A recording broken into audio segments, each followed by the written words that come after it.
itu kamu ditanya apa hubungan cacar sama lichen simplex chronicus, matilah kau. Nggak ada hubungannya toh?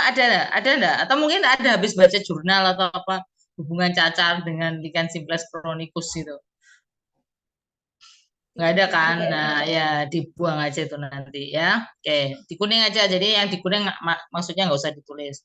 Asma kenapa ditanya Asma?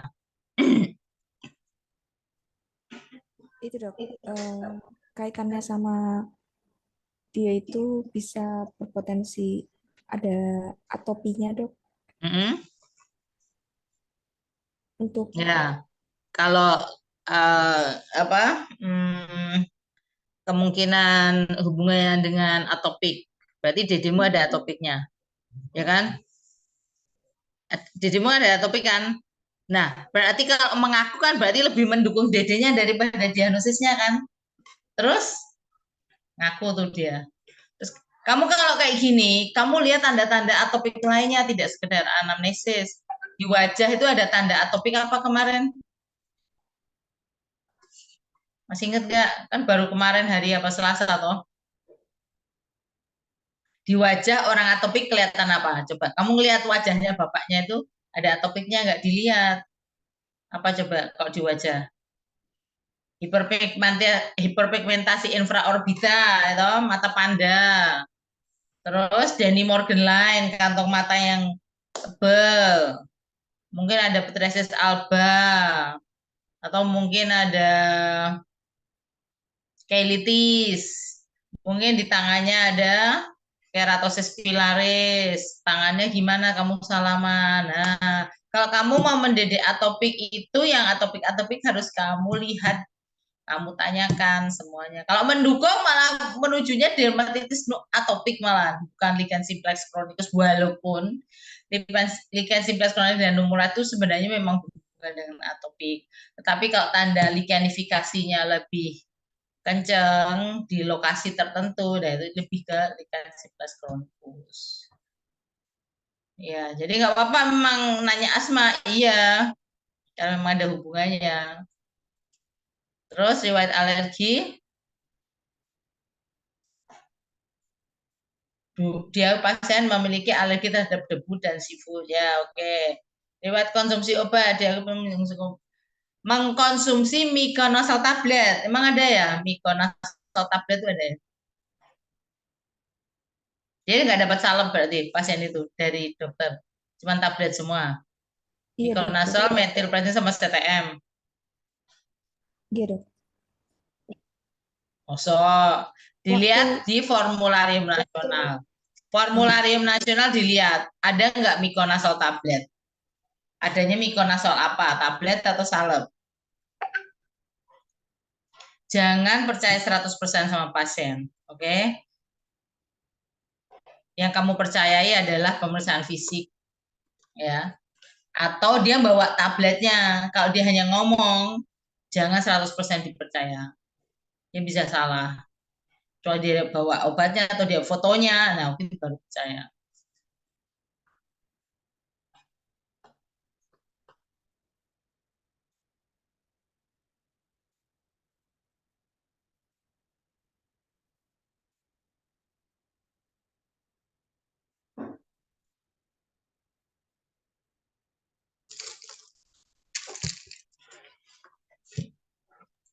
Untuk mikonazol itu krim, dokter, 2%. Ya, ya, mikonazol itu krim, bukan tablet.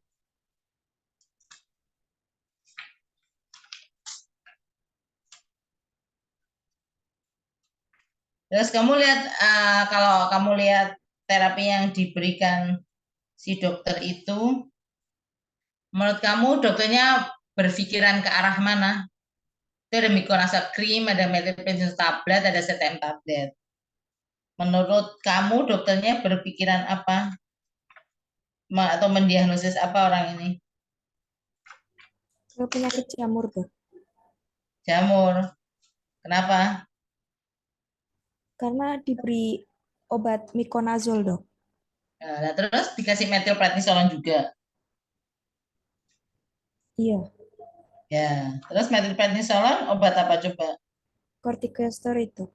Ya, buat apa? Untuk meredakan peradangan ya, Dok. Ya, dia untuk golongan-golongan imunologi kan, bukan jamur dikasih metilprednisolon tuh kayak dikasih rabuk.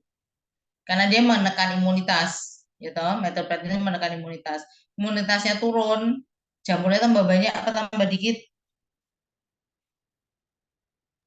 Banyak, Dok. Tambah banyak, dokter. Nah, tambah banyak.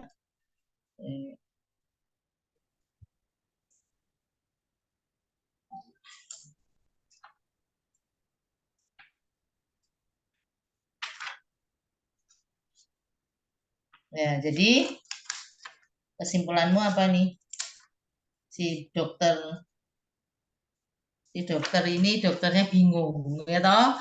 Dokternya nggak bisa mendiagnosis. Jadi kasih aja anti jamur, kasih juga anti dermatitis. Nah, ini dokternya bingung. Kayak apa ya? Wah, timbangan aku mumet-mumet kayak iwe loro-loro nih. Pasti sembuh lah harusnya. Berkurang atau sembuh kalau dua-duanya dikasih ya. Metilprednisolon kasih, mikonazolnya kasih. Akan lebih lebih just lagi kalau topikal semua.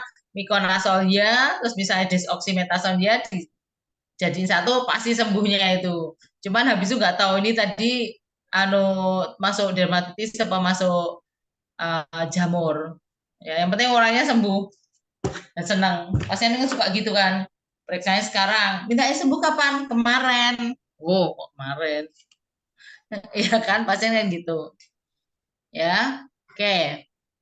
Oh, tuh diabetes diabetes mellitus tuh disangkal. Kenapa? Kenapa? Maksudnya kenapa nanya diabetes?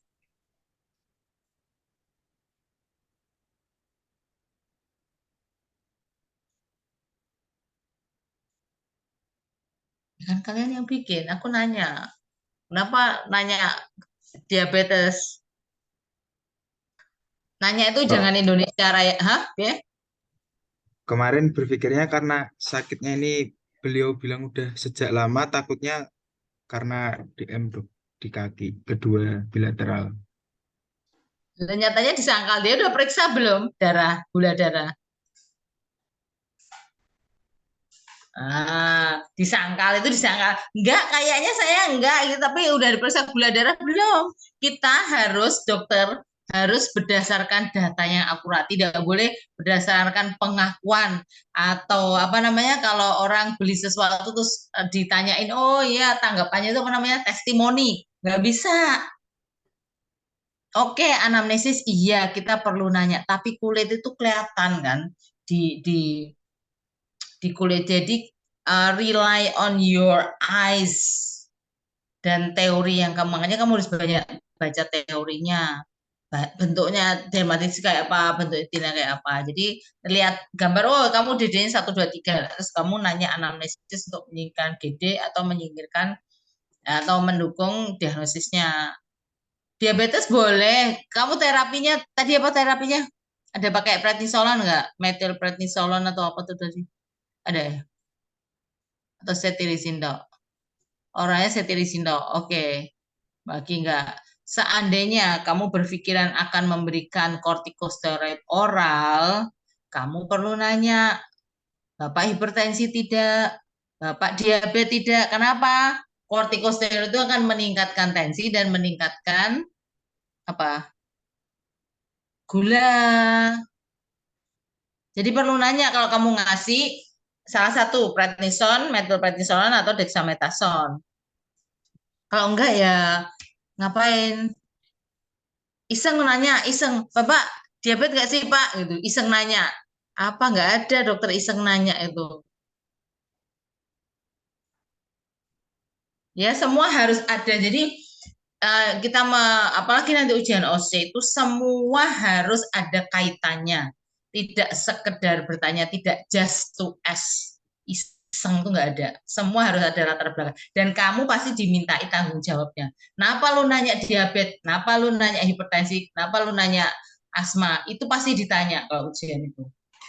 Walaupun OC enggak ya, walaupun OC enggak. OC itu kan hanya kamu setor sama dosennya atau pengujinya, anamnesis pasien gini gini gini gini, terus pemeriksaan fisik gini, pemeriksaan penunjang ini, DD ini, diagnosanya ini, terapi ini. Udah itu nggak dipertanyakan. Kamu salah dijar kewe, dijeglong-jeglong kayak sampai tersungkur kayak orang ngiden gitu. Ya, tapi kan nggak perlu nanya yang tidak perlu, itu ya. Oke, kembali ke atas tadi anamnesis. Ya, oh, riwayat keluarga. Oh, ibunya sama, punya keluhan sama. Ya, diabetes kalau kamu nggak ngeresepi oral kortikosteroid di kuning, dibuang.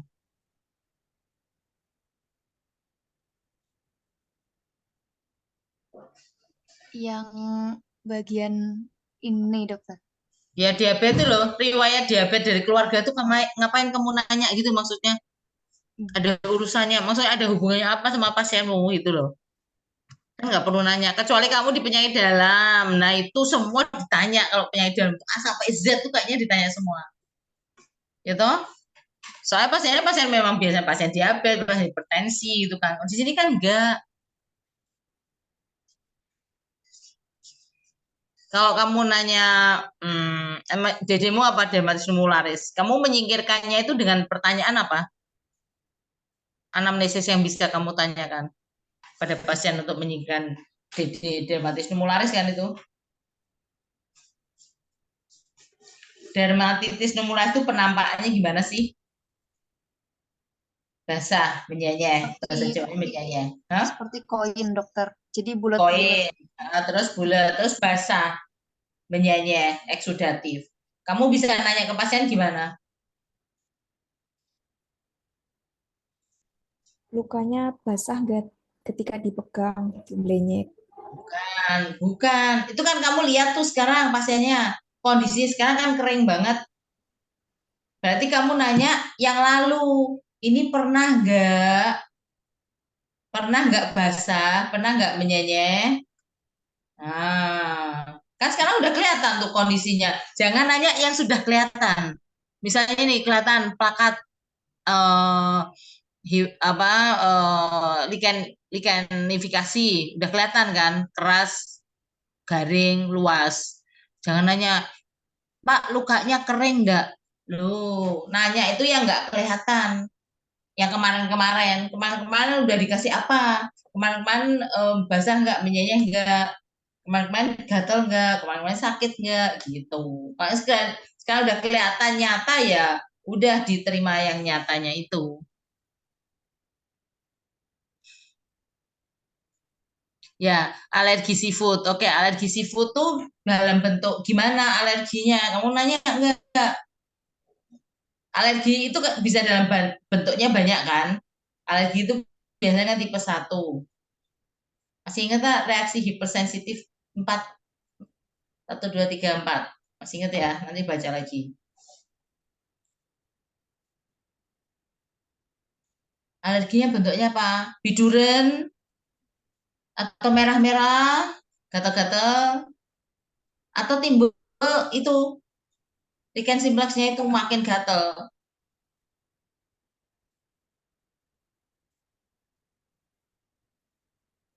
Untuk alerginya nggak ditanya lebih lanjut, dok. Reaksinya seperti apa, dok? Belum Nah, ya ditanya. kan nggak kamu nanya besok lagi. Iya, dok. Besok lagi kalau kamu nanya riwayat alergi, dia aku pasien memiliki alergi terhadap debu dan seafood.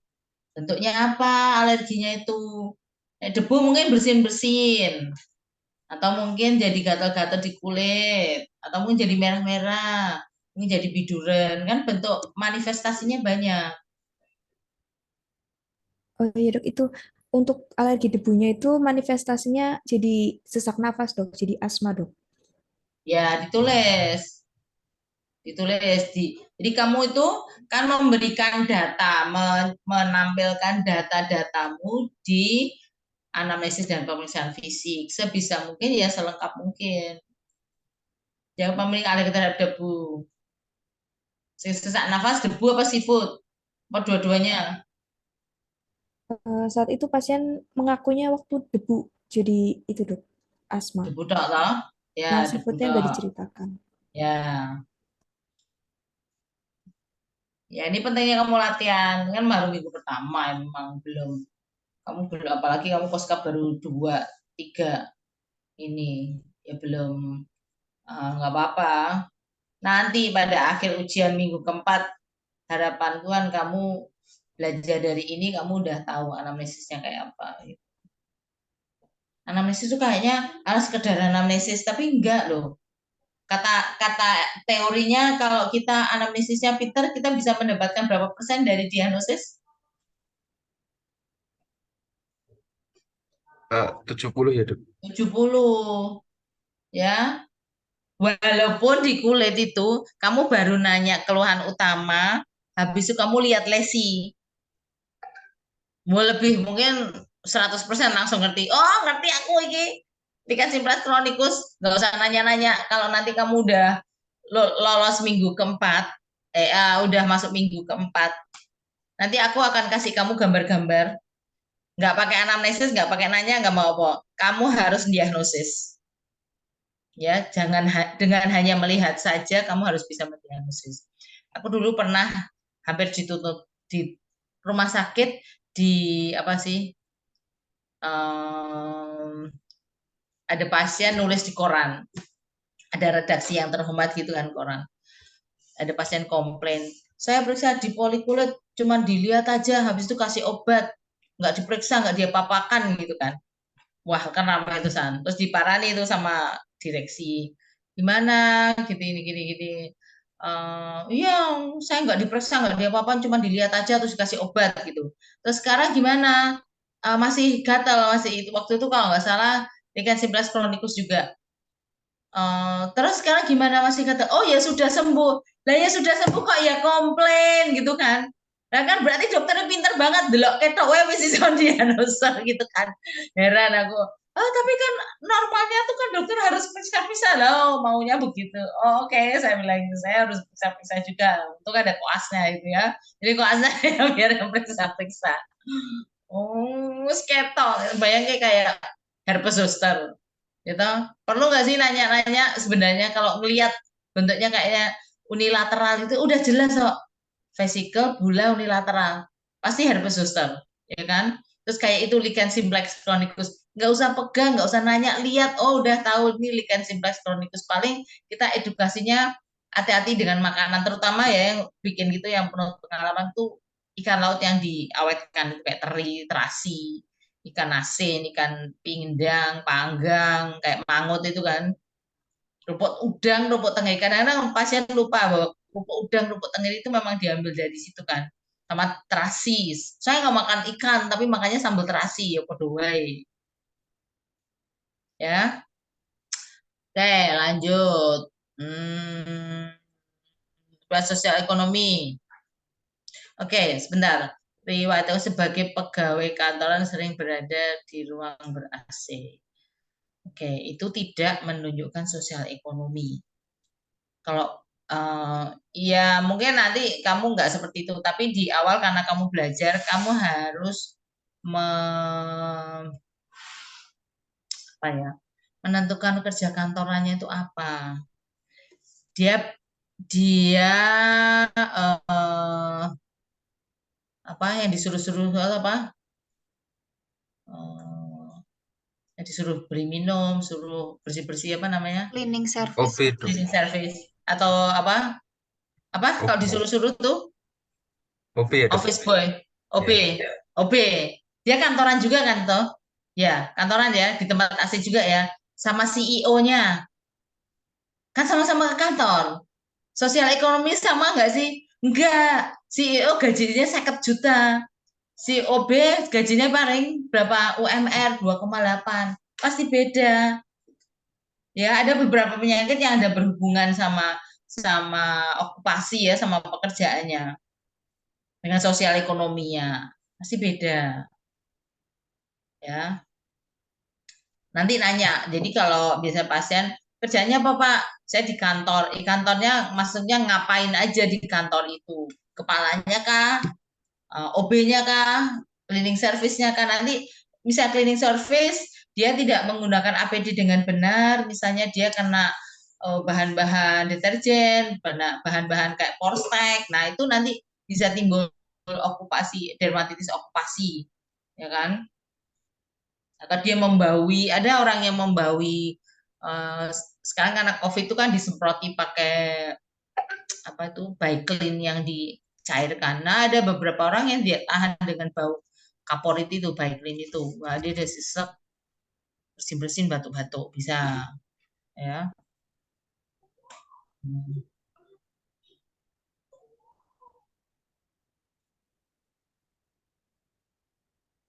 Jarang mengganti kaos kaki walaupun keadaannya basah. Ada hubungannya sama lichen simplex chronicus nggak sih? Basah, kaos kaki basah. Oke, kita mengambil informasi dari pasien. Kita nanya sebanyak-banyaknya sama pasien. Tapi tidak semuanya kita masukkan, tidak semuanya kita cerna. Oh ya, ini penting masukkan. Oh ini penting masukkan. Oh ini nggak penting, nggak usah dimasukkan. Kayaknya kalau kaos kakinya tidak dicuci dengan benar, masih ada sisa deterjen, atau mungkin kaos kakinya di laundry, itu malah justru ada hubungannya karena mungkin sisa pewangi, pelembut ya itu memperparah timbulnya lichen simplex chronicus. Tapi kalau basah enggak ya kayaknya. Kecuali dia kakinya masuk ke peceren, tahu pecerennya? Got, kotor gitu ya. Oke, iritasi bisa. Tapi kalau cuma karena hujan atau keringat enggak. Biasanya enggak sih.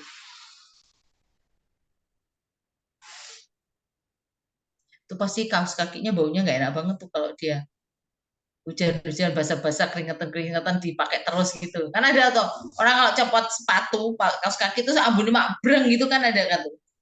Nah, ya itu. Terus pemeriksaan fisik. Oke, kita lakukan status dermatologi aja. Kalau saya biasanya kalau OSC tak suruh orang langsung status dermatologi aja, tapi tidak semuanya. Ada dokter tertentu yang minta lengkap ya.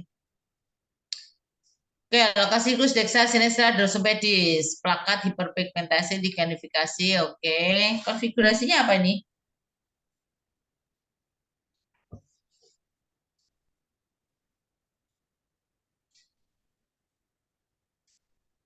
Soliter ya, sendirian tuh. Nggak ada banyak kecil-kecil gitu kan.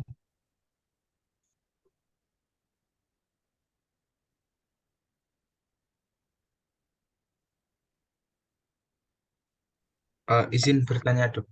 Ya, Itu walaupun eh, lesinya seperti itu bisa disebut soliter, Dok.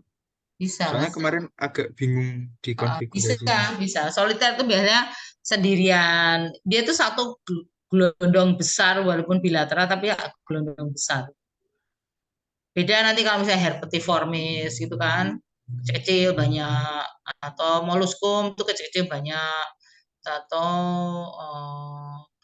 apa namanya ulcus mola itu kissing fenomen berhadap-hadapan. Itu boleh disebut soliter. Oke, terus permukaan tidak rata. Oke, nyeri tekan tidak ada, suhu kulit normal. Oke, terus. Oke, oke, oke, oke. Oke, menggunakan kortikosteroid sangat kuat dengan pelembab moisturizer, kamu boleh ada dua pilihan. Kamu campur atau kamu pisah, boleh. Kalau dipisah, itu pelembabnya dipakai dulu, 5 menit baru obatnya, clobetasol.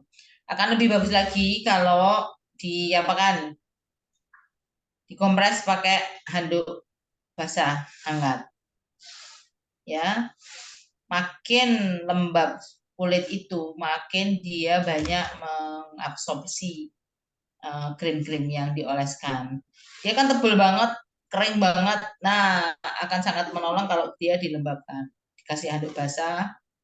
Kalau ujiannya nggak usah ditulis. Ini untuk pengalaman kalian sendiri. Maksudnya untuk pengetahuan kalian sendiri. di buku-buku memang nggak ada teori, tapi kita biasanya memperhatikan pas lagi residen itu. Ya, pengalaman aja buat kamu kalau di klinik. Misalnya kamu nggak mau rujuk, obat-obatannya ada, clobetasol atau desoksimetasone, kompres dulu pakai handuk hangat, bilang sama pasien, dia kompres dulu pakai handuk hangat, handuk kecil kan, kira-kira ya seberapa jam.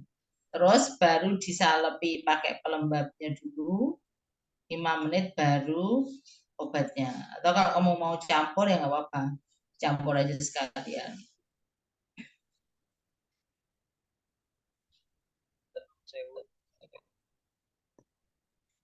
Gimana? Kapan kita Edukasi. bisa menentukan? Hah? Menentukan apa? Ini dok, kalau misal dipisah pelembabnya sama disatukan jadikan racikan tuh kapan gitu? Terserah, nggak kapan gitu. Suka-suka aja. Misalnya kamu kesulitan, tidak ada tempat untuk mencampur, kasihkan pisah-pisah. Ya, tapi untuk kemudahan orang tuh kalau suruh milih mau nyalep 2 kali sekarang sama nanti 5 menit lagi atau nyalepi sekali tok, milih mana kamu? Pasti yang Kali gampang doang. kan, yang satu kali. Jadi kalau ada tempat kamu bisa menyampur, ya dicampur. Kalau kamu mau ngeresepi di apotek, suruh nyampur. Itu. Ya, misalnya kamu nggak ada tempat, nggak ada waktu untuk nyampur, misalnya nih kamu praktek di desa sana, terus adanya krim-krim, ya udah kasihkan aja krim 2 ini. Terus tapi dikasih edukasi, edukasi pada kulit itu sangat penting karena jangan sampai salah.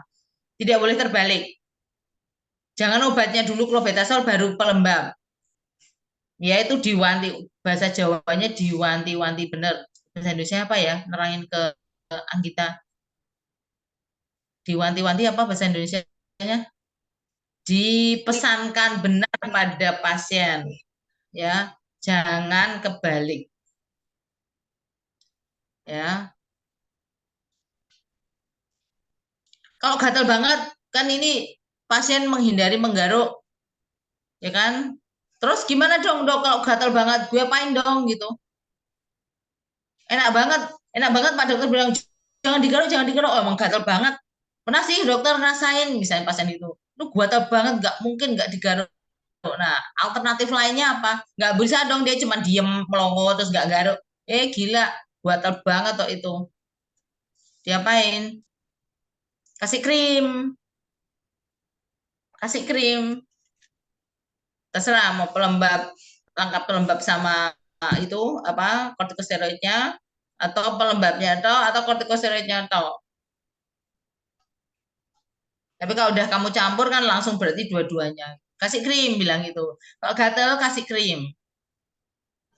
Terus paling kerasa gatal tuh kapan dia? Pagi, siang, sore, malam. Nah, minumnya cetirizine berarti deket-deket kira-kira 2 jam sebelum waktu-waktu gitu. Ada kan orang, oh saya paling gatal malam hari dok gitu.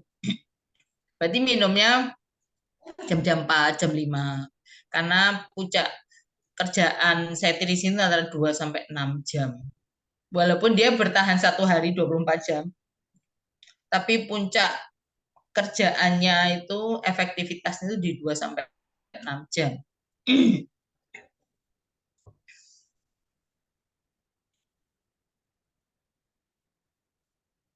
Nggak usah dirujuk. Lichen simplex chronicus itu masuk standar kompetensi 4 toh. Itu harus bisa dikerjakan sendiri. Kecuali kamu nggak punya obatnya, tuh lain perkara. Kamu resepi, nggak usah dirujuk. Tapi kalau memang BPJS ya harusnya ada toh desoksimetasone tuh harusnya ada di klinik Pratama. Puskesmas, betametasone tuh ada. Pelembabnya nggak ada dok.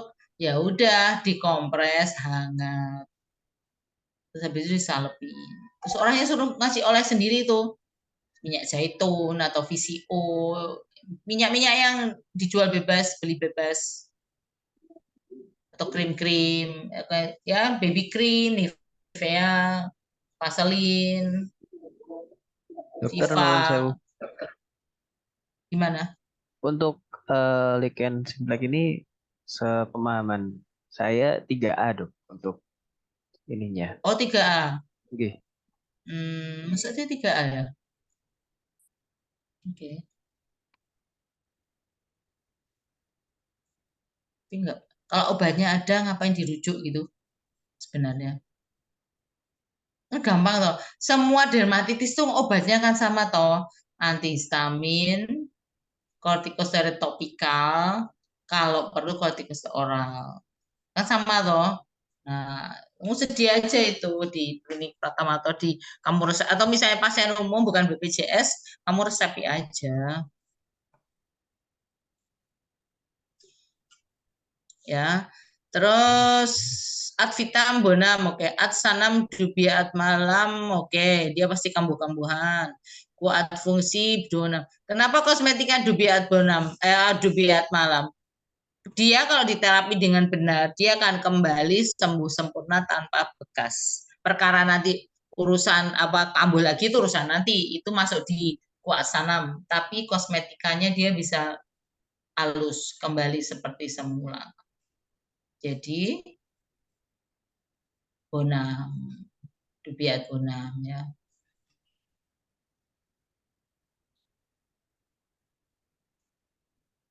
Ya.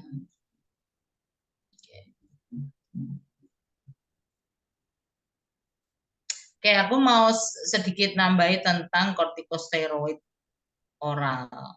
Oke, kortikosteroid oral itu yang paling banyak kita pakai adalah apa? Dexamethasone, prednison, kemudian metilprednisolone. Kalau prednison per tabletnya berapa mili?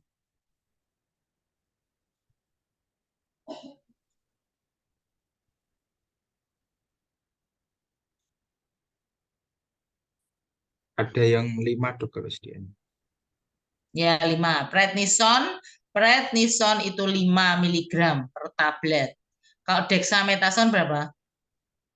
4 miligram, Dok. Dexa kok. Eh. Dexa, ayo cari. Di itu ada itu. Di Fornas. 0,5 dok. Berapa? 0,5 miligram. 0,5 miligram. Oke. Kalau yang itu kalau di BPJS cuma ada 0,5, tapi di luar sana di umum yang dijual di apotek itu ada 0,5 dan 0,75. Ada 2 ya. Terus metilprednisolone berapa miligram per tabletnya? 4 Itu dok. 4 miligram, Dok. 4, apalagi ada 3 bentuk. 4 miligram, apalagi 8 miligram. 8 miligram sama 16 dok. 16 miligram, oke. Dan 16 miligram berarti sama dengan 4 tablet, gitu. Yang 8 miligram berarti sama dengan 2 tablet, oke. Sekarang kalau kamu masih ingat kuliahku dulu itu ada namanya kesetaraan dari kortikosteroid. Jadi misalnya nih, kamu awalnya pasien dikasih prednison, minggu depan suruh kontrol perlu diterusin, ternyata prednisonnya di apotek habis. Wah, ganti apa dong? Ya ganti sesama kortikosteroid yang setara, ya. Kesetaranya adalah prednison 5 mg setara dengan dexamethasone 0,75, bukan 0,5, 0,75 mg setara dengan metilprednisolone 4 mg. Itu kesetaraannya itu 5, 0,75 dan 4. Jadi kalau misalnya sewaktu-waktu misalnya kamu ngasih prednison nih, nanti habis dok, prednisonnya ganti apa? Oke, ganti dexamethasone. Ganti dexamethasone. Karena di apotek punyanya 0,5 miligram, padahal kesetaranya 0,75 miligram, kamu harus hitung. Ya, kalau tadinya dia dapat tablet prednisonnya misalnya 6 tablet sehari, berarti kalau dioper ke dexamethasone yang 0,5 mg, karena apotek punya cuma 0,5, ngasihnya berapa biji dong? 9. 9, 1,5 kali kan? Ya, 1,5 kali kalau yang setengah. Kalau pindah ke metil prednisolon yang 4 miligram, 6 juga, Dok. 6 juga. Nah, ada kalanya kita menggunakan dosis 1 miligram per kilogram berat badan prednison. Ya, beratmu berapa, Muhib? 90, Dok. 90, berarti harus minum prednisonnya berapa miligram? Kalau main di 1 miligram per kilogram berat badan. 90 miligram per 90 miligram, itu berapa tablet prednison?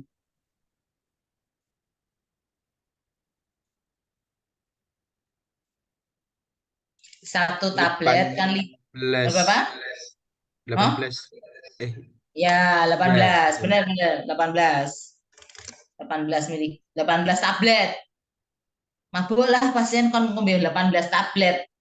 Ya, walaupun boleh aja. Jadi kalau kita ngasih kortikosteroid itu tidak boleh di siang hari.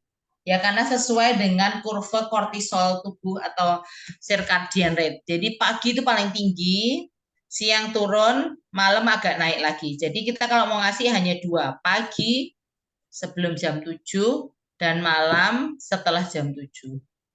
Ya, mau ngasih berapa? 99. Ya, 9 pagi, 9 malam, boleh. Tapi kalau mau suka yang pagi lebih banyak, dibanyakin. Ya, misalnya 18, paginya 10, malamnya 8. Bayangke kowe ngombe tablet 10 biji sekali untal ya, geleng gitu. 10, mabuk kan. Nah, saya lebih prefer suka pakai metilprednisolan yang 16 mili. Kalau 16 mili berarti kan sama dengan 4 tablet metilprednisolon. Setara, ya kan? Jadi kalau 18 tablet prednison ke metilprednison yang 4 mili itu sama dan 18. Tapi kalau dioper yang 16 mili berarti dibagi 4. Berapa 18 bagi 4? 4,5, Dok. 4,5. Kan enak tau minum tablet 4,5 kan rada-rada normal gitu kan. Ya, 4,5 itu biasanya pagi lebih banyak tuh, kasih berapa? 3 gitu ya. Pagi 3, malamnya 1,5. Kan nggak terlalu repot kan. Daripada ngombe 10 yo. Ngeri tuh pasiennya, waduh iki kan ngombe 10 ki piye karepe Pak Dokter gitu. Apalagi kamu nggak ngasih edukasi yang benar. Wah, orangnya ketakutan sampai di rumah. Wah, ini mesti Pak Dokternya salah ki. Ya kan? Wah, terus dia minum-minum sak karepe dhewe. Ya, makanya kenapa saya kalau kamu lihat, kamu ngetik obat-obatanku yang pakai metilprednisolan, pasti pakai main yang 16 mili. Ya, karena lebih enak, lebih nyaman. Ya, diapalin untuk kesetaraan kortikosteroid antara prednison, dexamethasone, dan metilprednisolon. Ya, jangan pernah ngasih siang. Nggak ada ceritanya kortikosteroid mau dikasih 3 kali 1. Nanti perkara nanti di anak, di penyakit dalam mereka kayak gitu suka-suka terserah. Nggak usah komen. Ngikutin apa yang mereka contohkan. Tapi untuk kulit, kita tidak pernah menggunakan siang hari sesuai dengan siklus kortisol. Pagi paling tinggi, malam agak tinggi. Ya.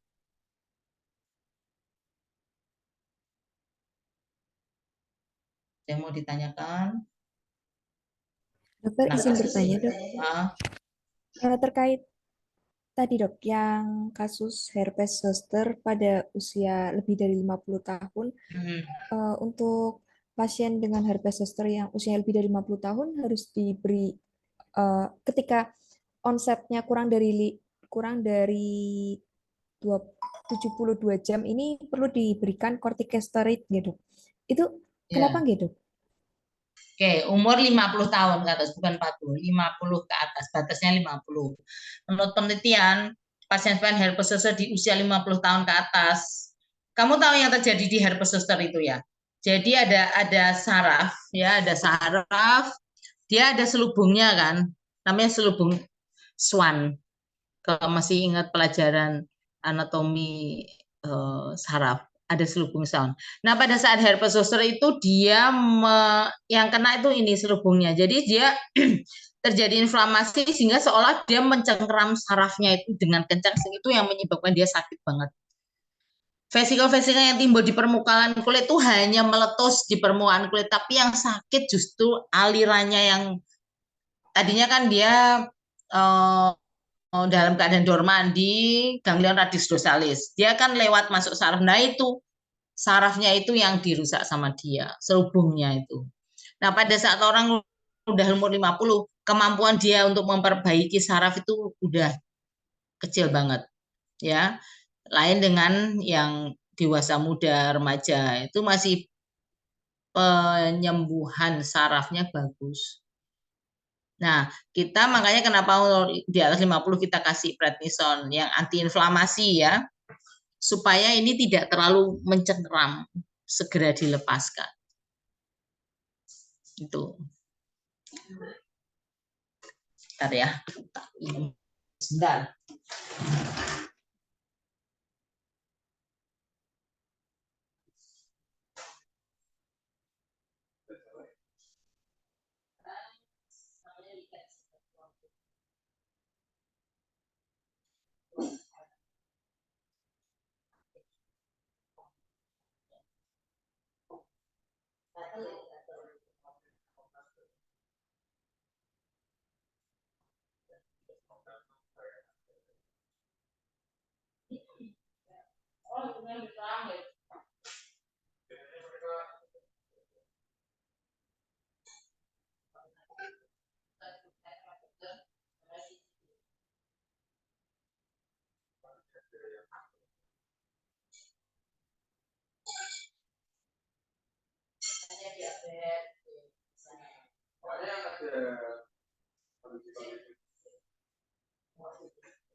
Craving for karbo gitu ya.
Masa itu kan nonton juga masa lemak.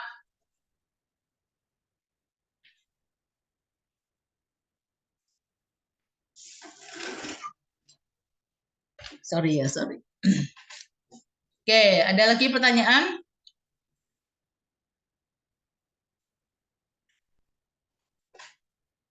Paham ya, lichen simplex chronicus 1. Paham kortikosteroid oral 2. Paham cara anamnesis bahwa harus ada kaitannya dengan diagnosis dan banding. Tidak boleh terpisah. Terus apa lagi? Itu kayaknya ya, prinsipnya di situ.